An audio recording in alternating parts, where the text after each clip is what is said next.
लोकसभेच्या निवडणुकीची रणधुमाळी सुरू झाली आहे। खासदार विनायक राऊत यांच्या लांजा कार्यालयाचं उद्घाटन झालंय।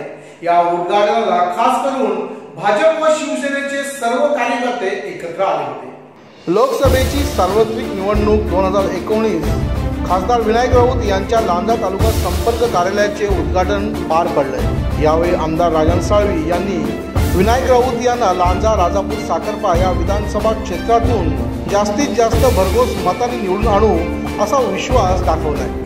आजपासून आपण कामाला लागलेले आहोत।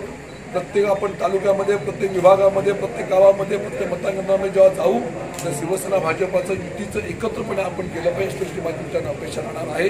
आणि मागच्या निवडणुकीमध्ये मताधिक्य जे मिळालं 24,000चं ते मताधिक्य आपण दुपटीने पुढे न्यायचं। आम्ही तुमच्या सर्वांच्या वतीने आम्ही आमच्या दोन्ही नेत्यांना शब्द दिलेला आहे की 50,000च्या प्लस आणि मताधिक्य देणारा हा विश्वास आम्ही दिलेला आहे।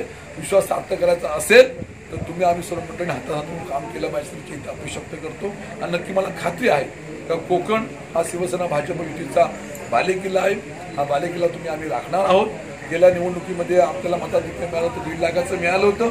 आता ह्या येणाऱ्या निवडणुकीमध्ये अनुषंगाने 23 मेला जेव्हा निकाल लागेल त्यावेळेला राजापूर लांजा ह्या विधानसभा मतदारसंघामध्ये आपण सर्वांच्या परिश्रमामुळे आणि मेहनतीमुळे आपण 50च्या प्लस जाऊ अशा रीतीची अपेक्षा व्यक्त करतो।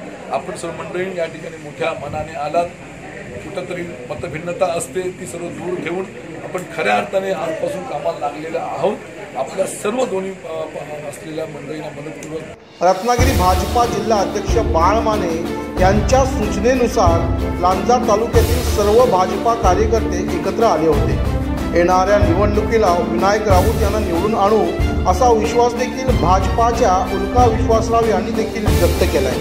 पेस्टिंगचा जो आदेश आहे तो आज आमचे जिल्ह्याचे जिल्हाध्यक्ष बाळ माने साहेब यांच्या मार्गदर्शनाखाली आम्ही सर्व मंडळी भाजपची सुद्धा एक दिलानं एक मतानं आम्ही मोठ्या इथे भाजप आपल्या या उमेदवारांना जास्तीत जास्त मताधिक्याने कसं निवडून देता येईल यासाठी आम्ही प्रयत्न करणार आहोत।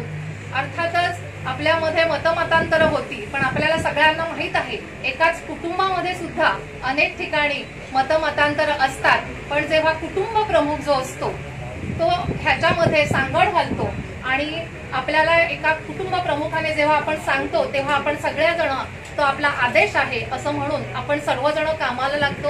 आणि तशाच प्रकारे ज्याप्रमाणे आपल्याला पक्षश्रेष्ठीने आदेश दिलेला आहे त्याप्रमाणे आम्ही सर्व मंडळी एक दिलानं आज काम करणार आहोत।